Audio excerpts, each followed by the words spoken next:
Hello and welcome to Pedantic Handwavium, the podcast that tries to explain science fiction using relatively good science.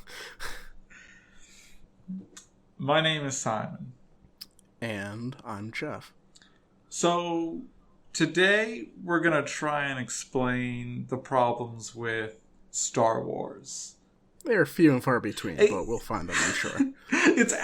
I was researching this today at lunch, and I was just scientific problems with Star Wars, and there were people who billions of websites were these are all the problems with Star Wars, and I was these aren't even problems. Oh, really?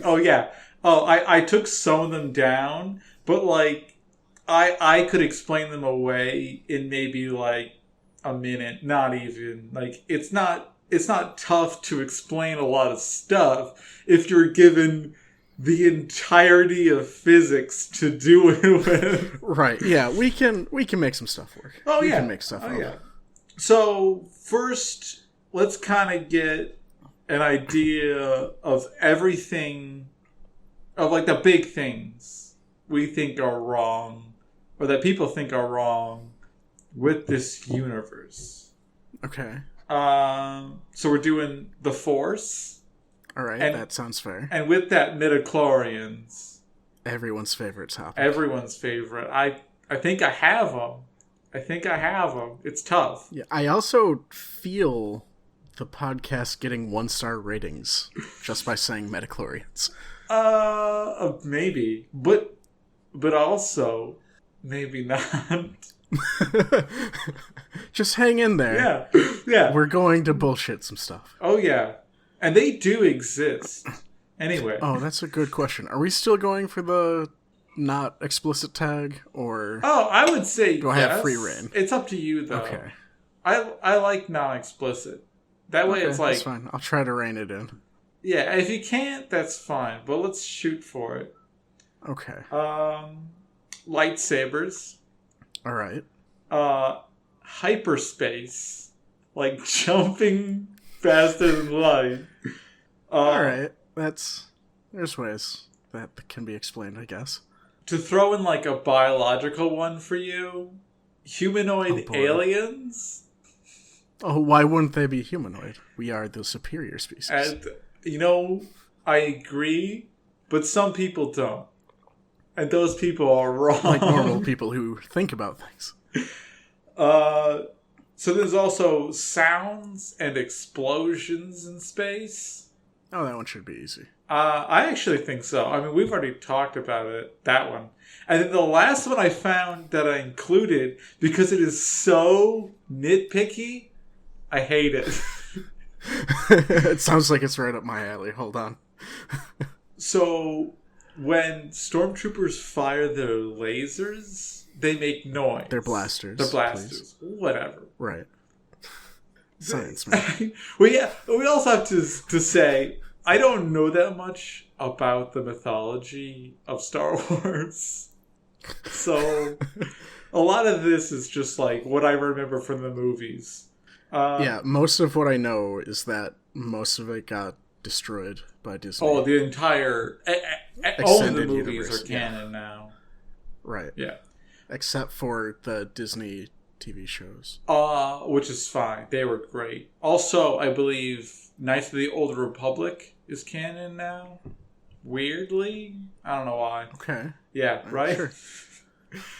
So the last one is blaster sounds, not only when they fire, but when they ricochet, right? Can you think of something that is... The article I was reading was hey, it's fine if they make noise when you fire, but when they ricochet, that makes no sense. I mean, I don't know about you, I'm just constantly barraged by the sounds that light makes all the time. So, I would like to say, I'm going to start this off, because the next part is, how do we make these things work? And I think for Star Wars, the key component is materials. Like, I don't think blasters shoot light. Okay. So it'd be like accelerated plasma or something? That's what I was thinking. So to do that one, blasters are making sounds upon ricocheting.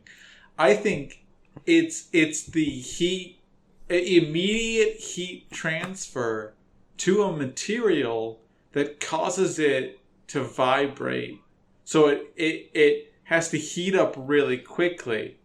And so what you're... Will it cause the blaster shot to vibrate, or the material that it's reflecting off of? The material it's reflecting off of to vibrate. I think the whole with that is... Like, is it a consistent ricochet noise every time? Or I don't is it know. Different depending on the material?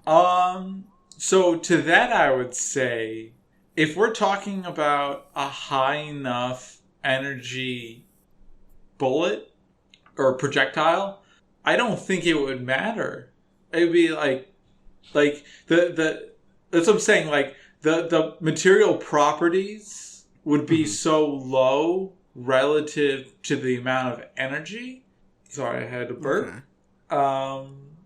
That it doesn't matter what type of material you're hitting, it just acts the same. See what I'm saying? All right. Yeah, I guess. Yeah, it's just like a version of scales, and that's why it's like a high pitched sound. Is because it's just so energetic. Okay. I don't know if I recall the sounds they make while ricocheting. It's like I'll take your word for it. Like a pew, pa-ding, like that kind of sound. Oh, is that the ricochet noise, or so. Is that the shooting noise? I think they're actually one and the same. Okay. But I think the shooting noise then becomes the generation of the bullet. Yeah, I can get behind, like, the mechanism, like, generating the bullet and that making noise. Yeah. That doesn't seem too far-fetched. But, like, yeah, something that it's supposed to be light won't make sound. But, I mean, even if it is light and it's a high enough energy light, it can be assumed that it changing direction will release some light pressure. Not light as in, like, weight-wise, light as in the material. That would create a pressure wave which generates sound, which I think is another solution to that problem. Okay, I can see that. And, like, it just bleed off some... Yeah. Like, speed or some heat. Yeah, both of those are really come from the same solution, which is if it has to change some property, but it's losing energy, and that energy is the sound that you hear. Okay. Yeah. That tracks.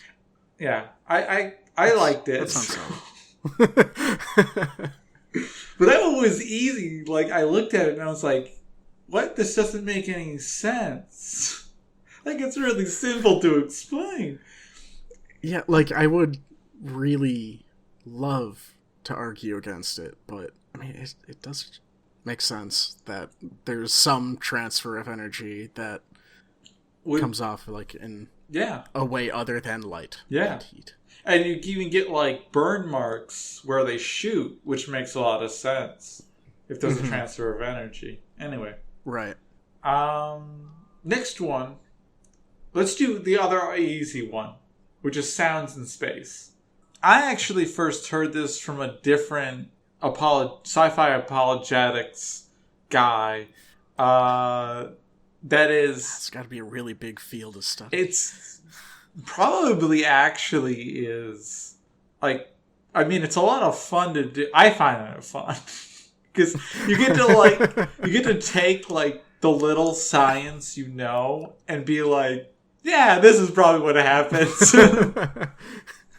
My basic understanding of physics will explain this. Yeah. Oh, we haven't even gotten to the Force, man, and lightsabers. I know, I'm really not looking forward to those ones. I like the low-hanging fruit. So, where was it? Okay. Sounds in space. Sounds in space. So what you're not hearing is an actual sound in space. What you're hearing is this feedback that your ship is giving you, where it has sensors on the outside that relay the sounds on the inside. Mm-hmm. And this allows you to orient yourself in the 360 degrees of space without having to see what's going on. So it's like a military application, actually. Yeah, that makes sense. Well, it wouldn't even necessarily have to be a military application, right? I know, but like the modern equivalent to it would be like the military headsets they have to like block out certain decibels of noise without like totally blocking noise. Right. Yeah. And that uses like sound sensors that have like dampeners in them. Mm-hmm. Yeah. Yeah, and it's not a stretch in this universe where there is fighting in spaceships that like you would need to know who is shooting at you from where. Yeah, and actually that's like why I would think ships sound differently is that like commonly occurring types of ships, like TIE fighters, have their own noise. So not only can you tell where they are, where they're going, but you can identify what it is without needing to investigate. Exactly. So it's just as like a registered like electronic signature that the sensors pick up, and then it conveys, TIE fighter noise into the cockpit. Yeah. Okay. Or even not even like... Actually... What? No, I was just going to say, I think that I had heard some book series using that explanation. Yeah. I mean, it makes the most sense. And it's something that's like it's definitely not a leap to figure out like how to do that, and that it probably is a good idea. I mean, it's not even it really isn't a leap because we do it now. There's current technology that does that for this exact reason, or kind of not really in space, but in like it's close. Specifically to orient yourself in space combat. Yeah. Oh, it's orienting yourself in normal human on Earth combat. You have a solution to humanoid aliens. Civilization makes sense. So like things having heads, at least, I guess. But why they all have similar number of limbs? So I don't know. Yeah. Do you want to explain why humanoid aliens is a stupid thing? And then I'll explain my stupid answer for why it works. Oh, no. Okay, well, it's a stupid thing because, like, we have evolved on Earth for Earth conditions and Earth-like conditions. And, like, there's so many other possibilities. Why would everything else evolve the same way? Or at least very similar. Yeah. I mean, if you ever played the game Spore, you know that you'll make terrifying, phallic-looking creatures and monsters. Exactly. I don't know if phallic will earn us an explicit tag, but let's see. Well, that's scientific. That's a science term. Yeah, I agree. I don't think it's explicit. Yeah. Okay, so here's my terrible explanation for this. All right, go on. Okay, well, first of all, symmetry, I actually think is probably a pretty common trait. Yeah. Yeah. Okay, so we can... That one's easy. I'll give you symmetry. Yeah. I mean, you have to use half the genetic material for twice the... It's for the same gain. So, do you know the theory of panspermia? Just one planet in the middle of the Big Bang that shot off parts of the same genetic material everywhere? Boom! Right there. So, the earliest microorganisms contain the genetic code for 2 eyes, a nose, and a mouth, and panspermia is real. I mean, like, there are a lot of organisms that aren't 2 hands, 2 eyes, and a mouth. But those are the ones that evolved on the normal planets. So they're the weird ones. The humanoid ones are the original panspermic life form. I don't... Can't fight it, Geoff. It's too good. Like, it's not that it's too good, it's just that I keep running into, like, the law of large numbers. That, like, oh man, eventually one of those bits of rock is going to land on a planet. Yes. And that's what... And it's gonna be a thing. Yeah, so it's not even that it has to be from the Big Bang. You can just have a galaxy that... Far away, yeah, even. Yeah, that is panspermic. And our world just happens to be seeded by their galaxy? Yeah. Oh god, no. I have a better solution. It's not scientific. I will say that. I mean, that one's a stretch to begin with. I think all of this is going to be a stretch. I am at 16% and I'm blowing out my audio. My brother must hate my cuts for the loudness Just of constantly my voice. speaking. Yes. All the time. That's why I live by myself. Okay. So, my bad. Your worse explanation. My better explanation is okay. that they don't actually look humanoid. I know. But okay. Star Wars is George Lucas was doing us a favor? Yeah, it's exactly what it is. So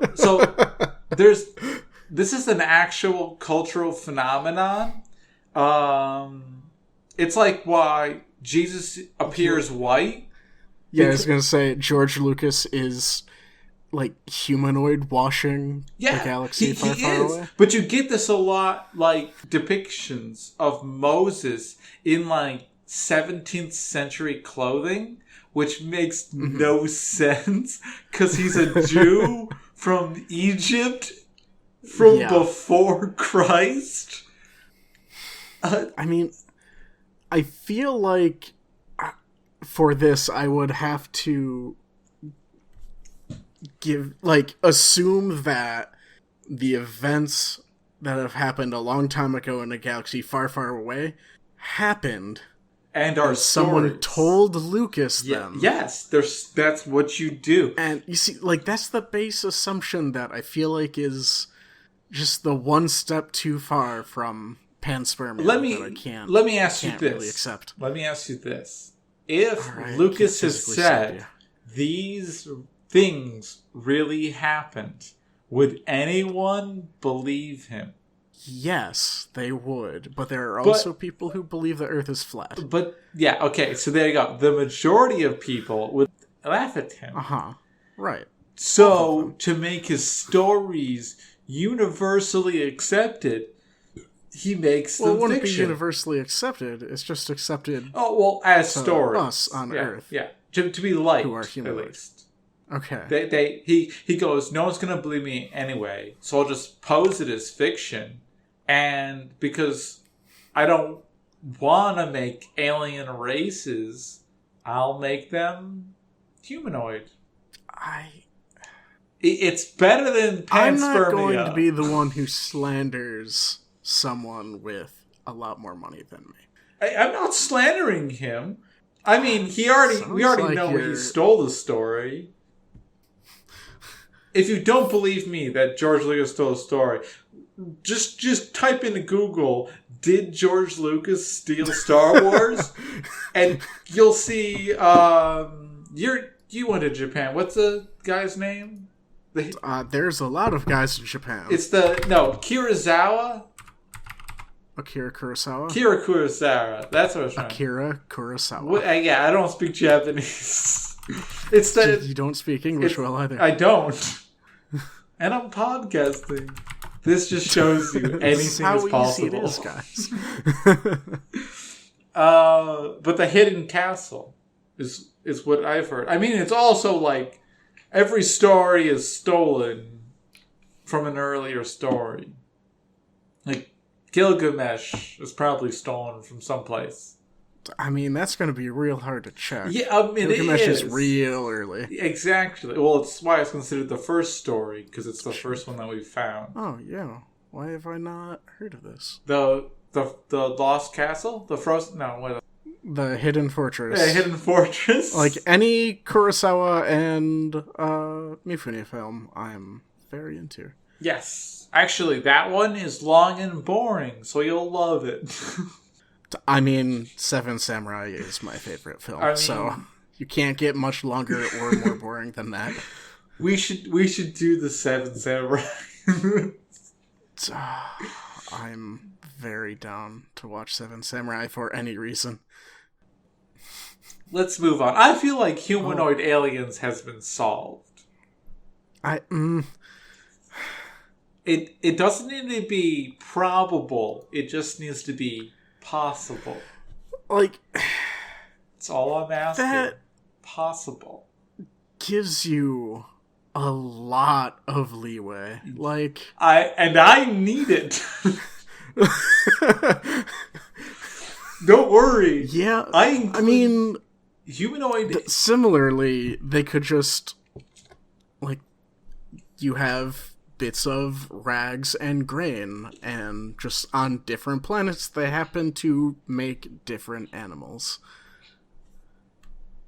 Yeah, you could have that's still not how that works. Or we could say that the galaxy is full of multitudes, and only creatures that look alike become friends. So it's a relatively peaceful galaxy, right? Because they killed everything else. Yeah, I mean that's not that. I mean, people believe that we killed. Like, going off of humans now and how they do, that is not difficult to accept. Exactly, that's what I'm saying. So maybe that's what happened. Because we look like we're the dominant species. I mean, the only species that gets close is the Hutts, I think. Is that the case? I mean, you only see like 2 of them. Well, but they like own a planet, several planets. Oh well, yeah, that's capitalism. The gangsters. But that's what I'm saying. Like the Senate is full of creatures, but the ones who are always talking are the humans. Like they seem to be the biggest deal. Most Jedi are human. So maybe we just killed everyone who didn't look like us. I mean, yeah. I say we. That sounds like human nature. Yeah, maybe they were delicious. No one knows. I just found all of these alien babies. Put them in my mouth. I just came up with 3 different versions of explaining humanoid aliens. Yes, 3 different terrible explanations. Can we move on? Can we please move on? I think quantity outstrips the quality of all of them. Okay, I'll go with quantity over quality on this one. Let's go to explosions in space. Okay. It's a tough one. So the problem people have... Are there many explosions that happen? I mean, the entire Death Star blows up. Ships full of air? That's what I'm... Okay. Right? So, that seems simple. 1 second. here is the problem people have with this, and it is incorrect. People are like, Okay. They reference scientists, but I don't believe this. They say there isn't enough oxidants in the environment to create a fireball, at least a sustained fireball. However, do you know how many oxidants exist in the world? Like, we're talking, are you saying that they're not, like, if you're using, like, PVC, or, like, you have, like, oxygen scrubbers that don't use... Yeah. Like, that is my solution to that. They're wrong. I mean, like, I haven't done the maths or anything on it, but I feel like a ship full of, like, enough atmosphere to sustain people. And it probably has, like, stored atmosphere just in case it loses some. Yeah, like, there's definitely some sort of, like, HVAC system. Yeah. Yeah. That's exactly what's... Yeah. Like, there is just atmosphere all through those ships. And like, yeah. Explosions are simple. Yeah, and there's plus, no way there's, like, all the fuel. Yeah! That, like...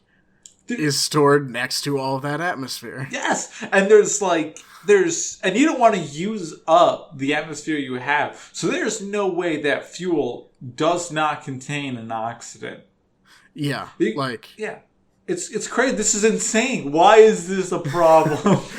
Yeah, I don't think that's that big a problem. I don't think so either. I think I feel like that's another easy explanation. Yeah, I mean, and even when you do like explosions from bombs, this is an advanced civilization. I'm pretty sure they can come up with C4, which contains its own oxidant.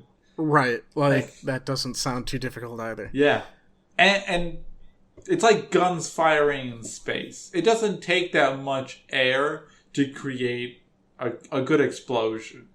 Good.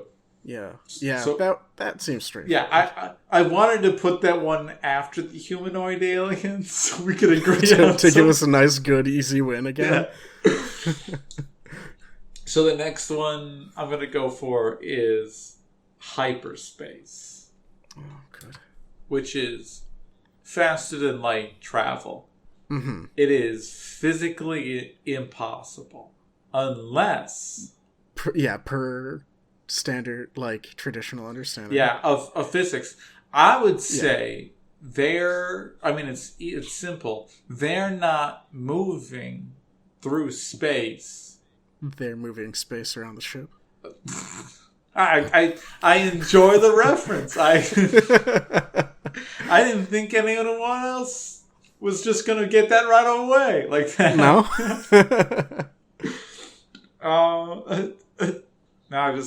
I gotta laugh at. Sorry. No, I was gonna say wormholes, but this works. Okay, too. so they like generate wormholes. Well, yeah. So that's what it would be. So like the elongation of space they see is because to create a wormhole, you have to create this sort of enormous gravity well, right? Like a black hole or quasars don't work, but black hole is close enough. So what they're witnessing is the elongation of like that dilation due to that gravity well. Yeah. So like kind of like the event horizon, and then they create the wormhole and pop through it. Okay. Come out in a separate area. I believe the problem with this is that in the mythos, they go to a different dimension. All right. Which doesn't make any sense. Yeah, no. And that's bad. So, like, the actual canon explanation is they, like, dip into, like, hypercube territory. I believe so. And come back. Yeah. It doesn't, again, that makes sense. Unless what you're doing is actually what would be cool. So, if we, and I just came up with this right off my noggin. Oh boy. If we buy multiverse theory, that they punch a hole through our universe into a different universe that has a faster speed of light. Okay. And then punch a hole back into our universe. I feel like... Oh. You feel like this is a great explanation that I'm a genius. I feel like there's gotta be like a massive energy barrier preventing anything from doing that. Yes and no. So if you buy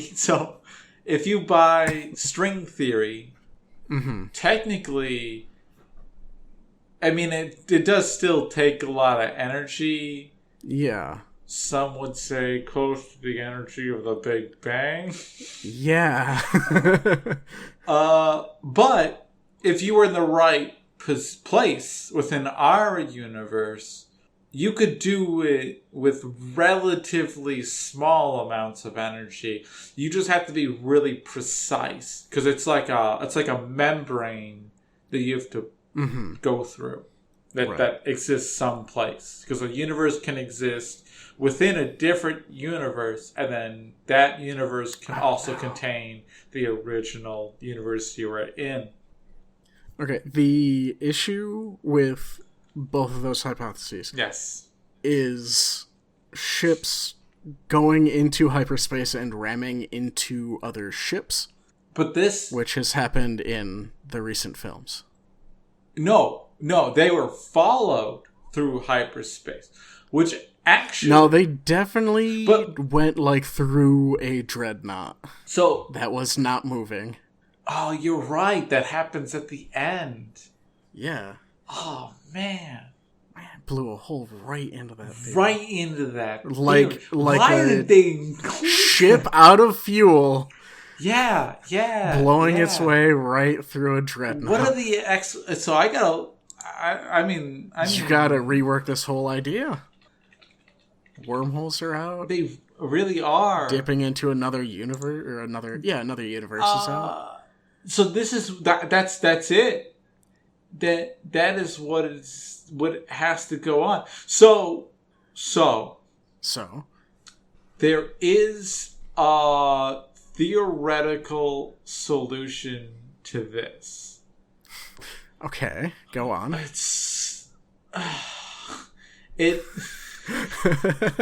Solution is being too kind. We're being generous with a lot of these definitions on solutions. Solution's bad. It's not a solution. It's a bad, stupid thing.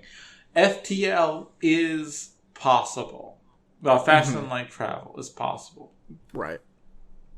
Only if you can punch through the light cone, or the causality barrier that everything has.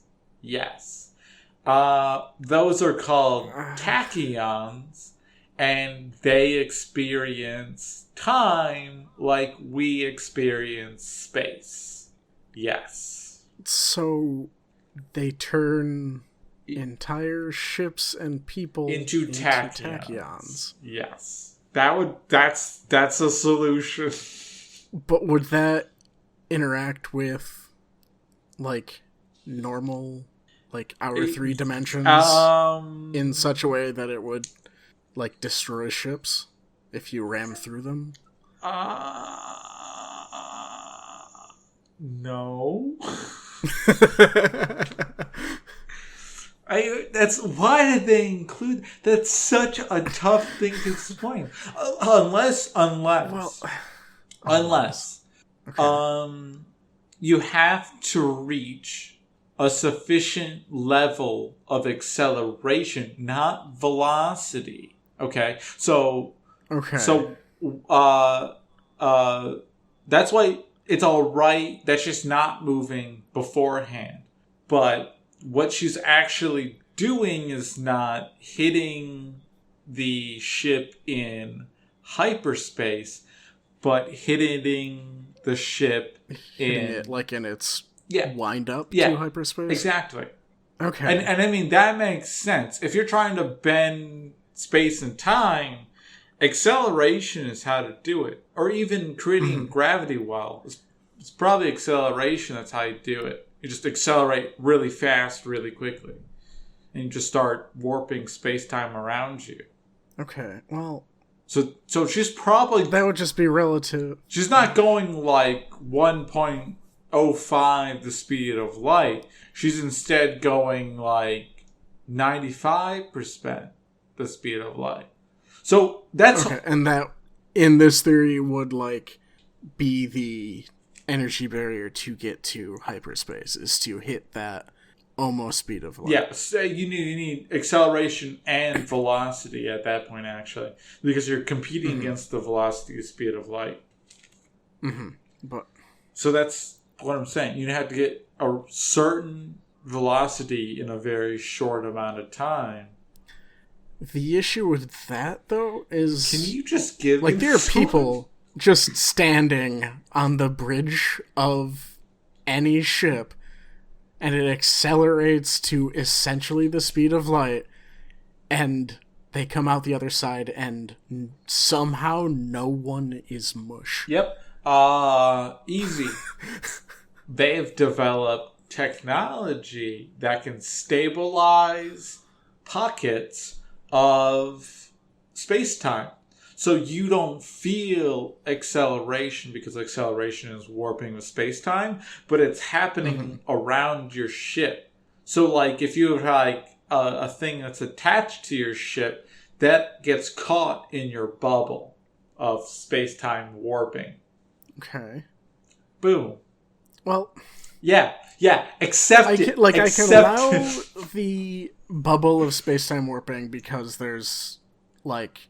That's how small ships, like the fighters and stuff, would travel in hyperspace. Like, they had a thing that they would dock into that had whatever generators to do that. Yeah, okay. So I like having a bubble of, like, fake space-time around you. Well, it's not fake. It's stabilized. So imagine, like you know how... So imagine space-time is like a sheet. And when you warp it, you are just like pushing down on that sheet. Imagine if you have a stabilizing agent. So you have like a cup that's underneath that sheet that holds it up in that circle. So when you push down around the cup, it doesn't affect what's inside of the cup's circumference. Make sense? Okay. Yeah, it rough, I know, but I'm going for possible, not probable. Yes, probable is very far from this equation. Yes. I think... I'm a genius? I agree. No, not gonna say that.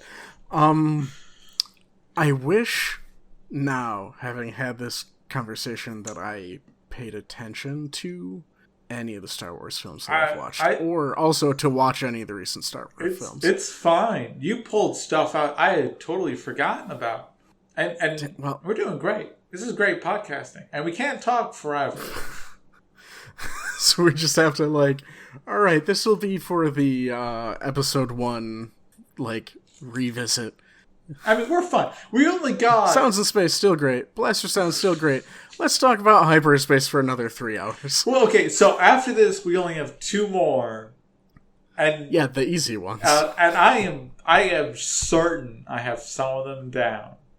Like, I feel like lightsabers might not be terribly difficult. But get this, okay. Force and midichlorians. Do you... So you are agreeing with my hyperspace garbage. No. Okay, I'm not, you admit that it might be possible. I agree with you that you need to workshop it more. Okay, fine.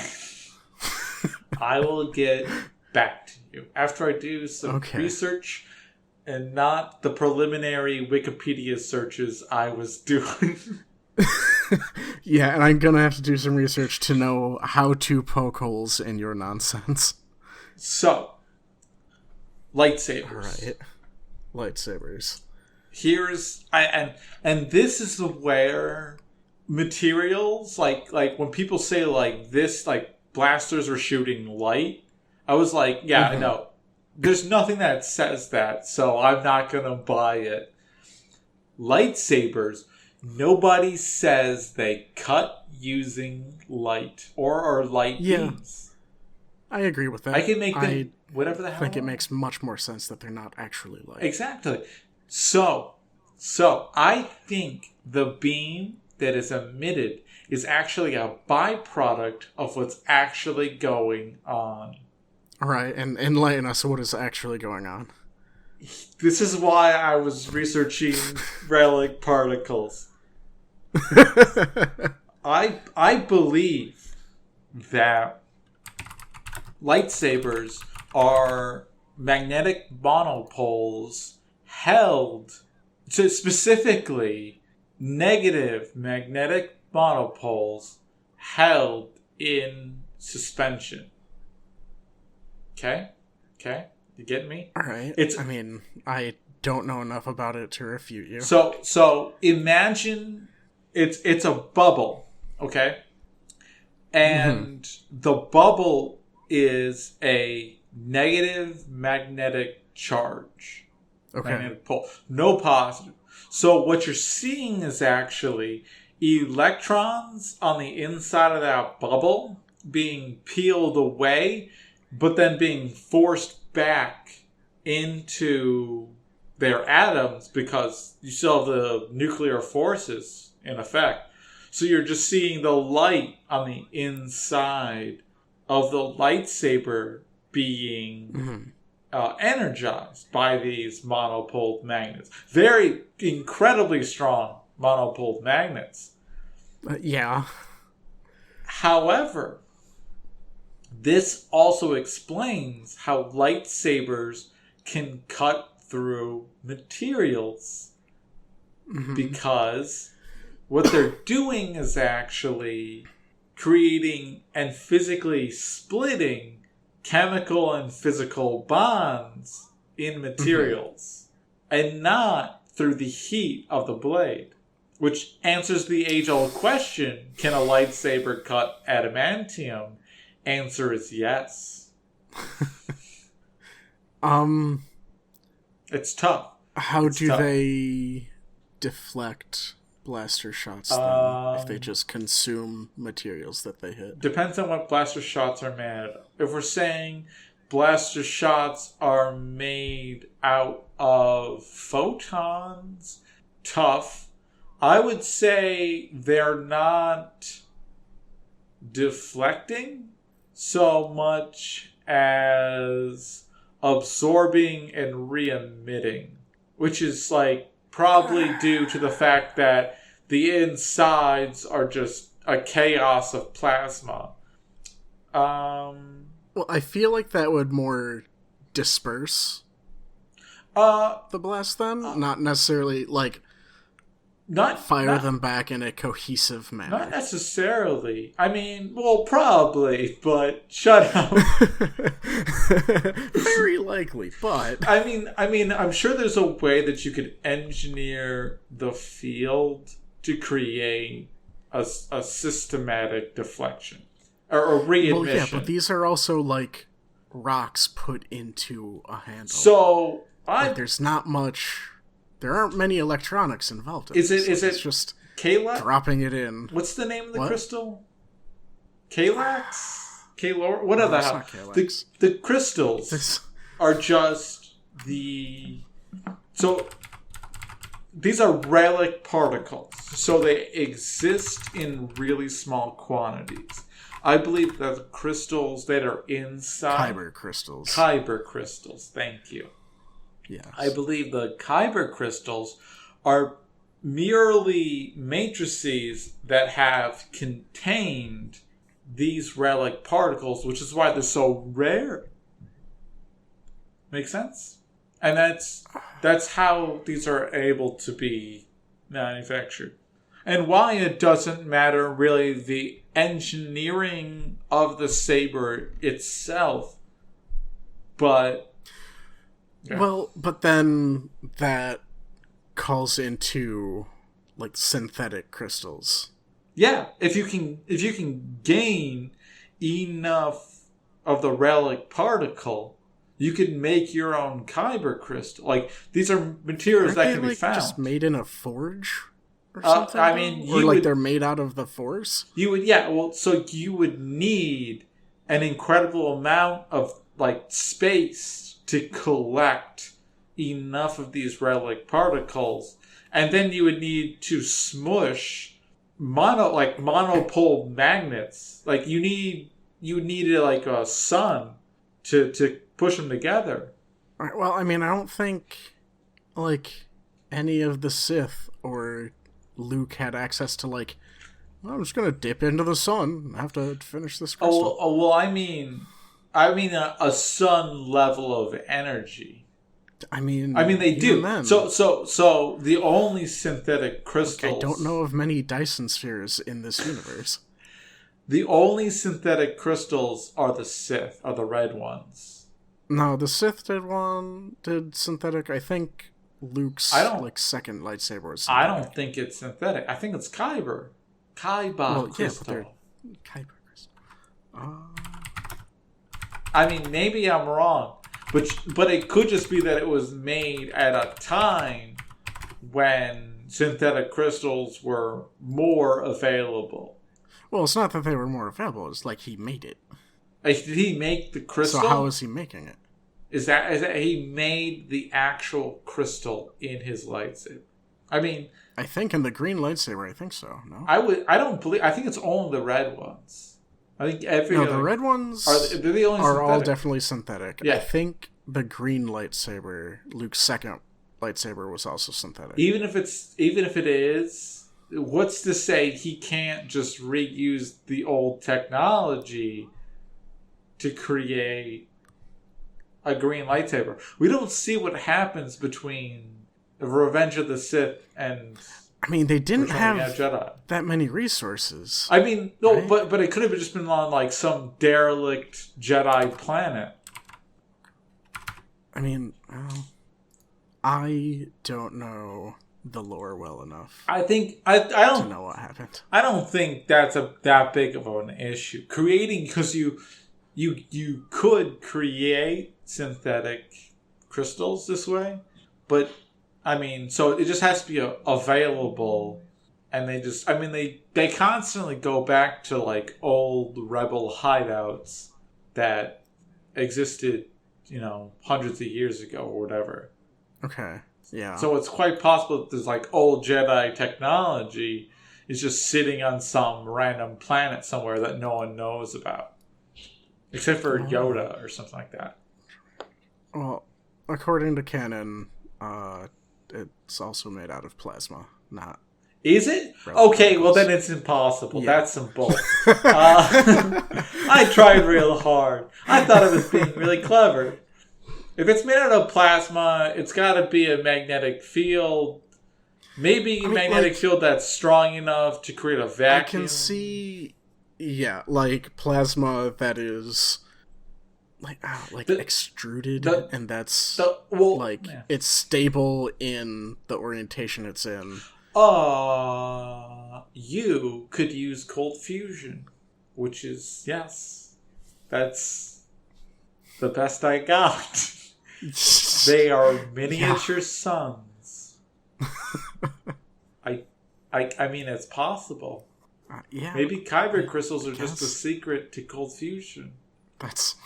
I'm surprised that one day we'll find some kyber crystals. I'm surprised they're using them for weapons and not for, like, massive energy generation. Infinite energy? No, you gotta cut people in half, Oh, of course. Way cooler than infinite energy. It won't resolve half of the problems in the galaxy. There you go. Man, you gotta lack them at... Oh my gosh. Yeah, if it's full fusion, that's honestly the best thing I have. It is the most wasteful way to use these is to put them in weapons. However, Jediism is a religion, and religions tend to not use their resources as great. Just saying. All right, I won't disagree with that. Yeah. But even then, like, they mined kyber crystals and mashed a bunch of them into the Death Star, and they wasted all that energy to blow up planets and not have infinite energy. It's true. They're just not good engineers. How do you, like? It's really the answer. But that is honestly the best thing. If they're saying they're plasma, no, that doesn't discredit my idea, because if it's it doesn't discredit the idea, it's just they're saying it's not right. No, they're not. They're saying, so in my idea, the sword is still made of plasma, but it's a byproduct of these monopoles. Okay. So mine still works. It's just they're not cutting with plasma. It just happens to be part of the sword, because it's like you're just so energizing the air that's in the sword, or that's around the blade, that it glows. And it's a plasma.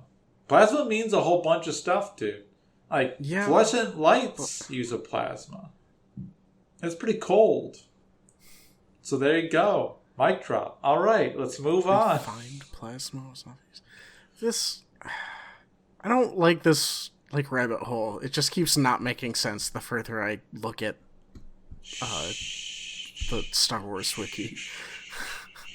That's why we're ignoring canon. It doesn't make sense. Anyway, so no. Let's move on. Charging on. Oh god. Because we've been recording for an hour. Oh god. Okay. So the Force and midichlorians. Yeah. I got it. I feel like you don't. I'm going back to relic particles. Midichlorians are actually a highly advanced single-celled organism that, instead of growing larger, just grew more complex within its own structure. Okay. And it has the ability to think independently and affect and create. Part of its structure is that it has gravitons inside it, and they can emit gravitons. So if they're all independent and just do their own thing, why do they react to how, like, the Force sensitive? I don't know what Force taxonomy you want to use for this. So, like, who can interact with them, and why do the midichlorians listen to them? They are a symbiotic organism with certain humans who just happen to be the humans to have them. Super don't need to exist symbiotically. But you don't know that. I mean, You just explained that they can pretty much do whatever they want. No, I didn't. All I said was that they are highly advanced creatures. They're just single organisms that went into just straight thought and not size. So maybe if they're in a creature that is if they are on their own, they are very weak and defenseless. And they can maybe form colonies. But even then, the colonies are weak, like yeast colonies, like flocculated yeast. So maybe they then how do they generate the Force? And why does the Force have to be in balance? So here we go.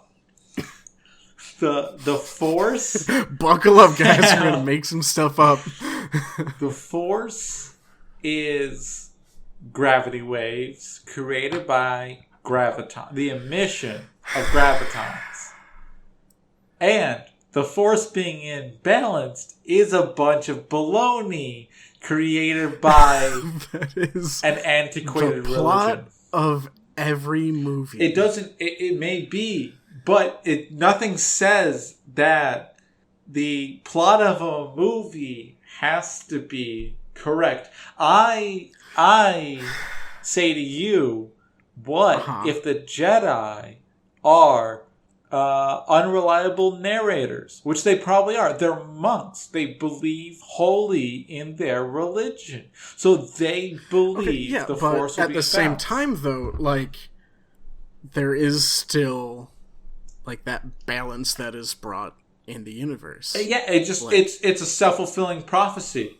There has to be, at some point, over millions of years, the Force is brought into balance. Yeah, but it's not happening over millions of years. Oh, they look at what's his face? Anakin. It said he's going to bring balance to the Force. He did. It just happened too. Like, that's what I'm saying. It's one like super bad guy and one super good guy. Yeah, that's what I'm. That's fine. It's like, what's his name? The guy who made predictions. Nostradamus. It's like Nostradamus. If you make some, like, relatively alright predictions, at some point, they have to be there's a difference correct. In scale, though. Like, people are looking at things now like, oh man, Nostradamus was right. Like, Yoda got that nailed. Day one. But you don't know if Yoda had said that about other children, or if he would have said that about other children. How do we know? I feel like if he did, that all of the other Jedi Council would be like, Yoda, come on, you say this about every Padawan. How do we know that? And we do know this, actually. I would say it was the pressures of being the chosen one that originally turned Anakin evil. It was the fact that he was pulled off of Tatooine and all these things. He is an enormous amount of pressure. That's why he turns evil. It's a self-fulfilling prophecy generated by a religion. He turned evil because he is there to bring balance to the Force. But no. But only and now that he is taught how to use it, he balances You don't know that if Anakin had just been some weirdo kid who just happened to be strong with the Force and no one knew about the prophecy, if he would have turned into Vader. That's what I'm saying. I don't believe he would have. He wouldn't have had Qui-Gon Jinn do all the stuff that Qui-Gon Jinn did. He wouldn't have had Obi-Wan as a master. He wouldn't have... he would have had Darth Maul come pick him up. Say, hey kid, let's do this. Look at these sweet head spikes. But how do we know? Well, actually, no, because Darth Maul didn't know where Anakin was. No one did. It's no one tested Anakin's midichlorian count before Qui-Gon Jinn. No one knew that he was supposed to be one. He could have just lived out his life in Tatooine, and we don't know how many people are actually as force sensitive like Greek as fatalism. Anakin is. Like he is destined to do this. But fatalism only works in retrospect. That's what I'm saying. Fatalism is garbage because it only works in... You cannot predict things.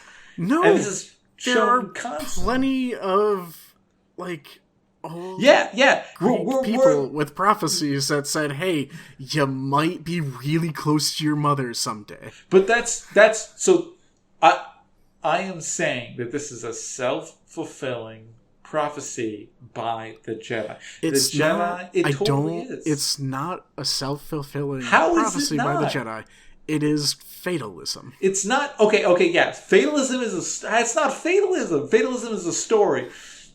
That's what I'm saying. Like you cannot say that something is fatalism in the face of a self-fulfilling prophecy. They're not mutually exclusive. Something would appear to be fatalism when it's actually just society forcing it into place.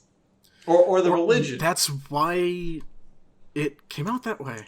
But in that instance, you don't know if that's why, because you can't see other versions of that story. It only exists in one version where Anakin is the one, as described by the Jedi. You cannot disprove that in a different version of the story that Anakin would not become Darth Vader. Exactly.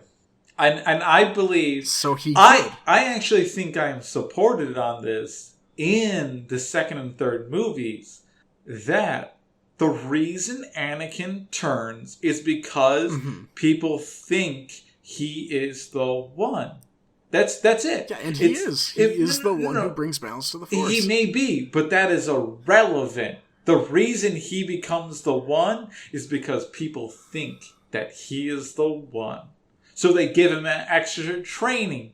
They give him special... He didn't get extra training. He got accepted into the Jedi Academy thing, whatever that's called, at a much older age because he was the one. He had Qui-Gon Jinn, who is an incredible teacher, take on 2 students because he was the one. The entirety of Episode 1 is based around Qui-Gon Jinn's belief that this kid is the one. And actually, Yoda is like, this kid isn't the one. He's dark. How would he do this? Well, yeah, that's exactly it. That is why he is the one. That's not, but like... There were so many Jedis to Sith, the Force had to balance itself. But, yeah, but that's what I'm saying. Like, it didn't have to. The people following the Force made it so. If you look at the older movies... Why did the Force not make it so? Because the Force doesn't exist. You really believe that a bunch of... That's scientifically impossible. To just predict the future, that's bull. Unless you have a sufficiently complicated computation. Like having that... Yes, there's that. But it is like the galaxy trying to maintain homeostasis. Or you could do that. Yeah. That seems... easy. I mean, it doesn't. Whoops, we just saw. It doesn't remove the idea. My idea of midichlorians is what I'm saying. I'm saying that the midichlorians. What I'm saying is with your idea of midichlorians don't need to have any interaction with the Force. Yeah, or they have the telekinetic, energetic. Well, there's a lot more. But I believe that the religion... That's what I'm saying. That's why I believe the religion of Jediism has conflated a whole bunch of the properties of the Force. I think that's totally fair. Such as? As the ability to predict the future. Okay, yeah, but there's also... what other Force powers are there? I don't know. Mind control? I don't know. Was there, like, It's mind control. It wasn't mind control. Well, it's like suggestion. Suggestion. Yeah, which may be unconnected is that to influencing midichlorians. Suggestion? It may be unconnected to midichlorians. That's what I'm saying. I'm saying that what they call the Force. The midichlorians are... But what they call the Force. These are people we're talking about. So the things they're saying may be incorrect. So when they say that midichlorians are the Force, what they're really saying is midichlorians have these telekinetic abilities, but the suggestion abilities may come from something else, and I didn't write that down. or the ability to predict the future might just be knowing that powerful forces in the universe tend to go towards equilibrium. Okay, like... What's up? Okay, I can accept that midichlorians may be an aspect of what Jedi have conflated into being just the Force. Yeah. But... It's like my asthma. How are people projecting lightning from their hands? And how are they influencing battles? How are they convincing people not to search for droids? So, good question. I would say the lightning's Keyword not tough. for give me a second to think. The lightning's not tough. I mean, we can assume that if midichlorians exist, there's variety of midichlorian, or there might be, and that some midichlorians... And the what? Midichlorians that gravitate towards the Sith are better at lightning. Or not that they gravitate towards Sith, because normal Jedi can... I don't think anything says that they can't use lightning, but it's just midichlorians that generate. It's always been like divided as like, but it may just be light side and dark side. But it may just be also there's like accelerating healing and stuff too. Yeah, well that one's also that hard. could just be. I mean, that could just be like accelerating healing. That's like a biologic process. But like it could just be that the Sith training happens to strengthen the specific midichlorians that can create a charge and emit lightning. It's just like being a jerk to the people you're teaching, though, isn't it? That was the Sith training? No, it isn't. They have like specific fighting styles and philosophies. It's a counter-religion is Sithism. Uh-huh. So there's that. And I still don't have the solution to the whole mind thing. I don't know. That's tough. I can accept them being, like, conflated, and people just assume that... Yeah. That the Force is, like, all these same. different things. But, like, that aspect could just be, like, the people trained by the warrior monks, be them Jedi or Sith, to, like, however telepathically influence what's happening. I don't have a solution to that but then one. that one's hard. Introduces why are there so many species who are telepathic to some degree. Yeah, so maybe that's telepathicism. Telepathism? I don't know. That's the ability to... Telepathy. Telepathy, thank you. Yeah.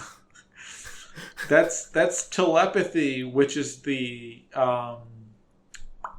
selective manipulation of magnetic waves to affect brain activity. Really specifically, beyond the technology we currently have. Well, but that's not even a technological thing being done in this universe. A biological system that can do what we can do with technology to a better degree. But why are so many different species prone to being able to do that? Because their brains are more conducive to generating those magnetic waves. They have more active brains. Actually, I came up with a better explanation for that. Great. Panspermia. That's an explanation to everything. They're all prone to it because they all have the same ancestor. There you go. All right, my brain hurts. Yeah, a little bit. So the last thing I don't really want to get into, but I will, is the implications on the world. Which world? There are many of them. I mean, so on the world of Star Wars. Okay, the universe of Star Wars. The galaxy. Far, far away. I don't really have anything to add. I mean, we think we've already gone over this. Like, if the Force is real, physics is broken. Yeah, no, it's tough. It doesn't make a lot of sense. I don't know. Like, I can accept looking at the Force as the sum of the forces looking toward... What? I said I had moved on. No, you brought it back up. In the galaxy. I guess. I really was like the implications that it has. Okay, well... Alright, well, what's the implication then? Oh, that physics is broken. It doesn't make a whole lot of sense. I mean... It's not necessarily that it's broken. Like, the assumed application of the Force is broken. But if you look at the Force, like, as the religion of it is a, like, balancing equilibrium, like, sum of, like, machinations throughout the galaxy. That is fine, but that's only if you separate the Force from Force abilities. Yeah, I agree. Force abilities are tough to explain. Right, I mean, physics. like, even, like, the spontaneous generation of gravitons would be ridiculous. Yeah. But everything else actually pretty much doesn't have, like, any implication. I mean, humanoid, alien, panspermia, let's just not even get into that.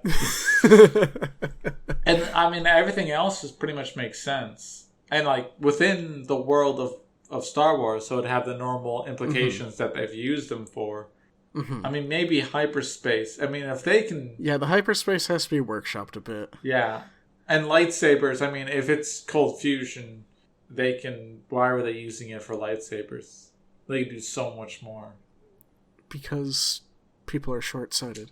And they really just want to kill each other. And they want to wave around swords still. I mean, it is pretty cool. Wait. Yes. What about, like, the... what the hell? The, like, vibro weapons, like the vibro swords that could be used against lightsabers. That... Oh, no. There's a whole bunch of problems. Yeah. Yeah. No, this doesn't... World isn't the real world, obviously. Yeah. So, yeah, we'll put a pin in... I don't want to ever return to this. My brain is and fried. hyperspace. There was one thing that does annoy me. When people complain about the fact that in the Millennium Falcon, they have headsets that are wired in to the... to the ship? Yeah.